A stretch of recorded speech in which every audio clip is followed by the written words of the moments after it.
Apakah nggak bisa ini saja dulu sebagai masa transisinya Pak Menteri, Mas Menteri, sehingga dengan demikian teman-teman itu ada ya apa namanya senangnya itu full, senangnya itu mutlak, tidak menyisakan tadi yang tidak etis meninggalkan yayasan dan tidak etis juga nendang teman-teman honorer yang di negeri itu.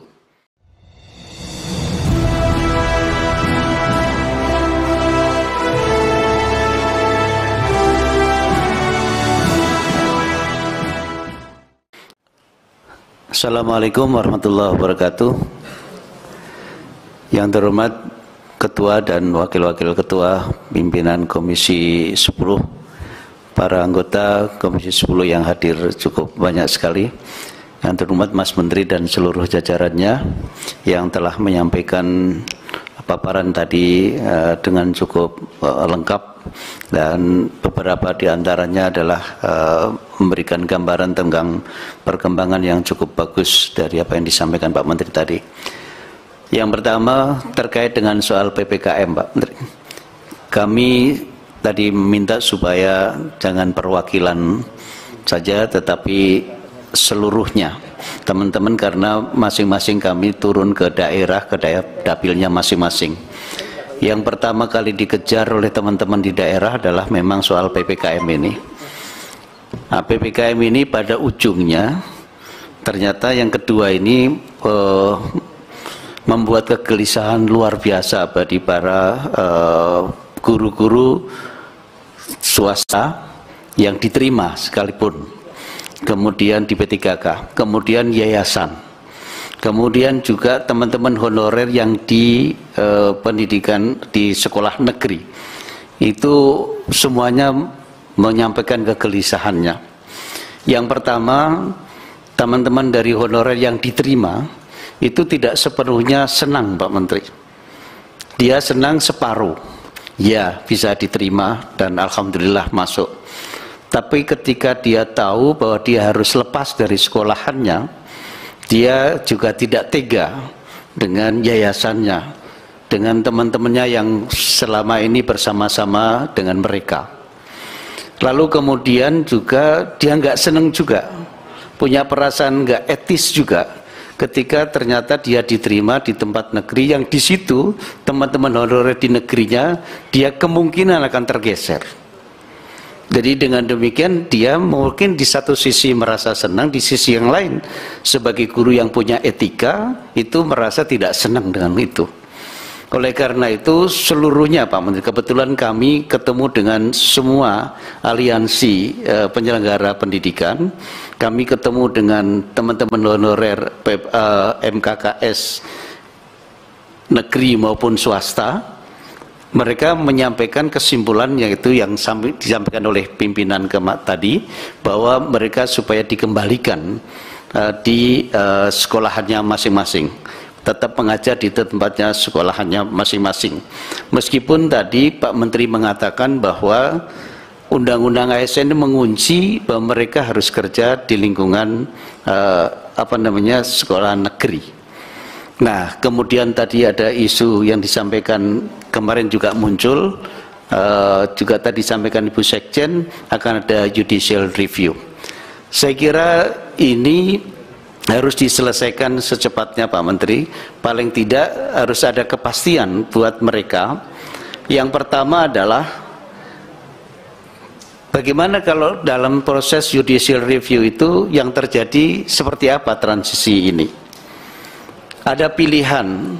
Seingat saya dulu pernah ada yang namanya guru yang diperbantukan dari negara kepada swasta.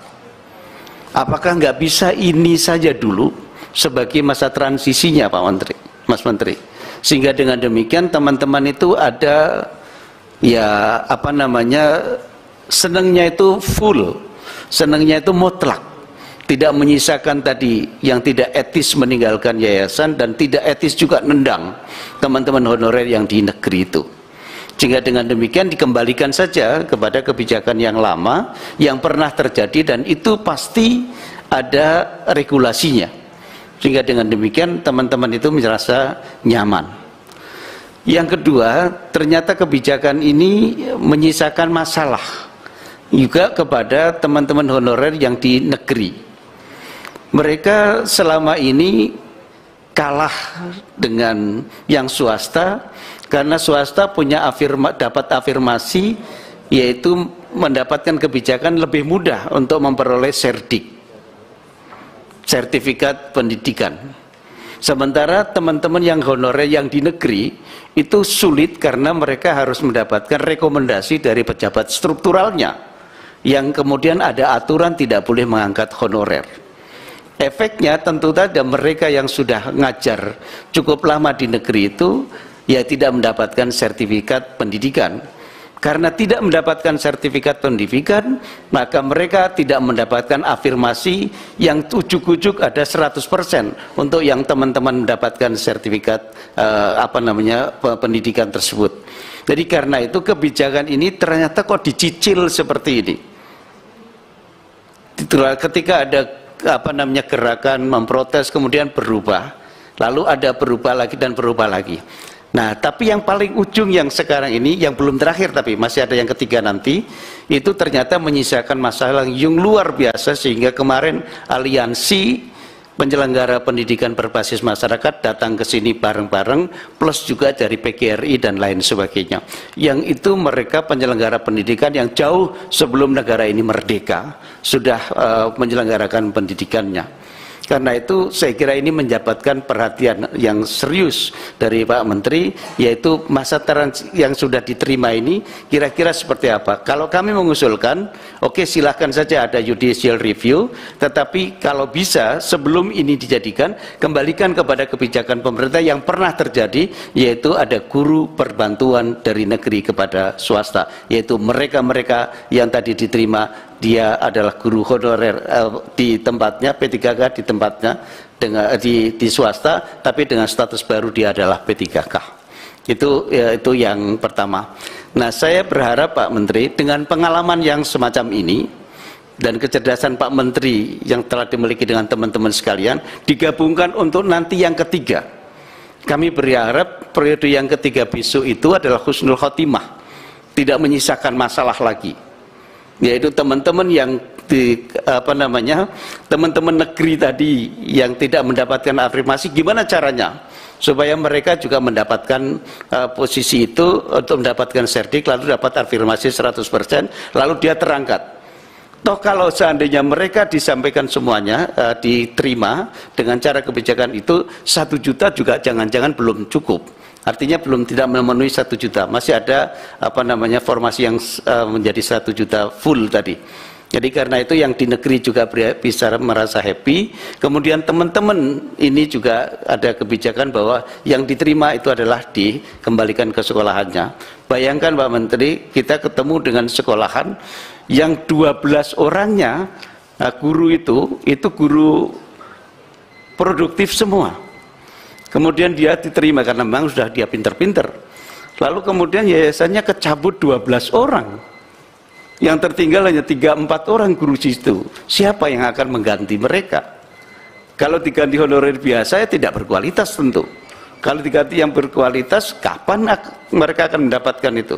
Apalagi mereka rata-rata adalah yang terdiri dari guru-guru produktif. Sekali lagi mohon supaya yang di periode ketiga ini setelah dievaluasi semuanya dengan baik, itu harus bisa betul-betul nanti husnul khotimah. Yang kedua, kenapa tidak sampai 1 juta? Ini ternyata terkait dengan soal ini sudah moga-moga ini karena ikut memperjuangkan honorer. Satu lagi Pak Menteri, kepastian mengenai kenapa teman-teman daerah tidak 100% mengusulkan formasi tadi. Karena mereka tidak yakin dengan ini akan dibayar oleh negara. Kenapa tidak yakin? Karena sosialisasinya kurang bagus. Saya ketemu dengan beberapa kepala dinas mengatakan, iya Pak Mujib sudah, itu sudah ada informasi, tapi bupatinya enggak. Saya belum yakin Mas Mujib, karena belum ada surat kepada kami dan belum kami dikumpulkan. Karena itu kami berharap Pak Menteri, besok kalau ketemu lagi, tolong pastikan bahwa mereka itu yakin dengan kebijakan ini. Kalau ini enggak, kalau tidak ada kepercayaan, saya khawatir sekali. Yang terakhir, kalau besok ketemu dengan teman-teman dari daerah, tolong juga libatkan teman-teman yayasan, penyelenggara-penyelenggara pendidikan, supaya mereka tahu persis siapa sesungguhnya dan mau kemana. Kalau sudah P3K, mereka itu bisa nggak kembali lagi ke tempatnya masing-masing. Terima kasih. Assalamualaikum warahmatullahi wabarakatuh.